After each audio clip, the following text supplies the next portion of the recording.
Hey everyone, we just recently received the news that Warsong Gulch and Alterac Valley will come to Classic WoW on December 10th. That's just 3 weeks away. And at the same time, we also learned that elemental invasions will also start occurring in Kalimdor. And if you're like me and need your memory refreshed on what exactly the elemental invasions are, well, that's why I decided to make this video.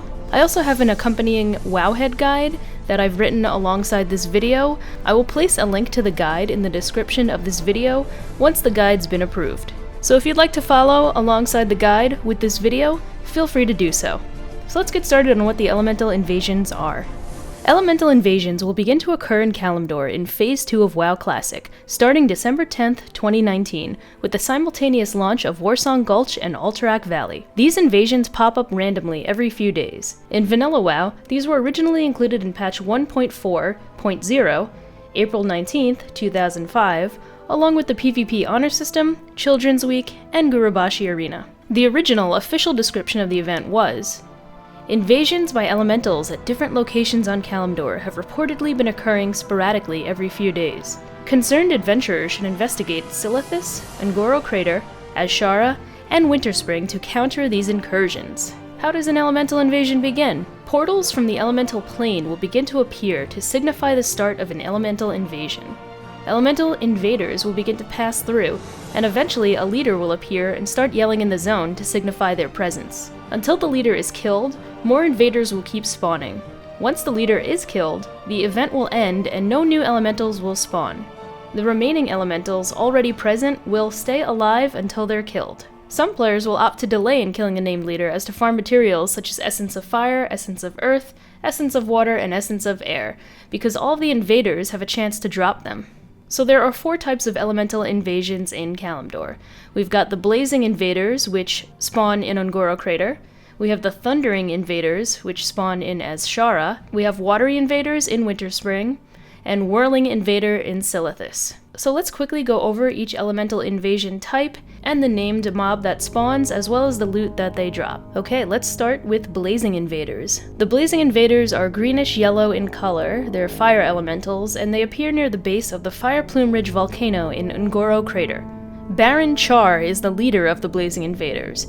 He's accompanied by a pack of 3 to 4 other elementals that will pull with him, and is immune to fire. You'll know he spawns when you see him yelling in the zone. If you're in the zone, you'll see the yell. And here's the loot that he drops: Baron Char's Scepter, Ace of Elementals, Elemental Ember, and Essence of Fire. Moving on to the Thundering Invaders. Thundering Invader is an earth elemental that appears in northeast Azshara. Many spawn and wander in the same area as elite giants such as Cliffbreakers, so please exhibit caution when hunting them down. Avalancheon is the leader of the Thundering Invaders. He comes with a pack of 3 to 4 other Thundering Invaders with him, so he could be a bit of a challenging encounter without a proper group setup. Just like Baron Char, when Avalancheon spawns, you'll see him yell in the zone. And the loot that he drops is Avalancheon's Stony Hide, Ace of Elementals, Hardened Stoneband, and Essence of Earth. Next are the Watery Invaders.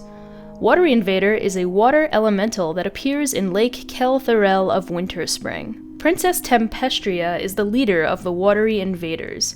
She comes with a pack of 3 to 4 Watery Invaders with her, and is immune to frost damage.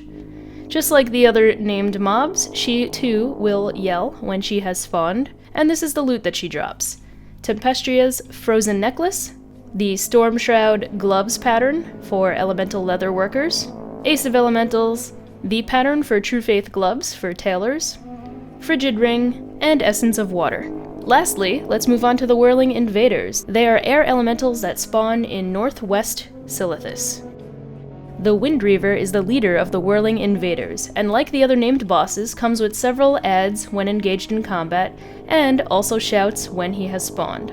And this is the Windreaver's loot: Sash of the Windreaver, Pattern Stormshroud Gloves, Ace of Elementals, Zephyr Cloak, and Essence of Air.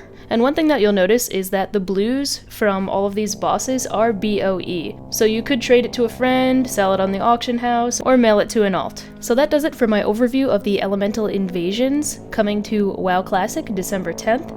I hope you guys liked this brief overview. Feel free to press the thumbs up button and give the video a like. You could let me know what you think about it in the comment section below. Don't forget to hit the sub button as well. You could also follow my live stream at Quissy TV over on Twitch, and Quissy TV on Twitter as well for my latest news and updates. The podcast called Warcraft Brew that Pasta and I have started doing on a weekly basis is now also available on Spotify, so feel free to check that out if you have Spotify. Alright everybody, thank you for checking out this video, and I hope you have a great day. We'll see you soon.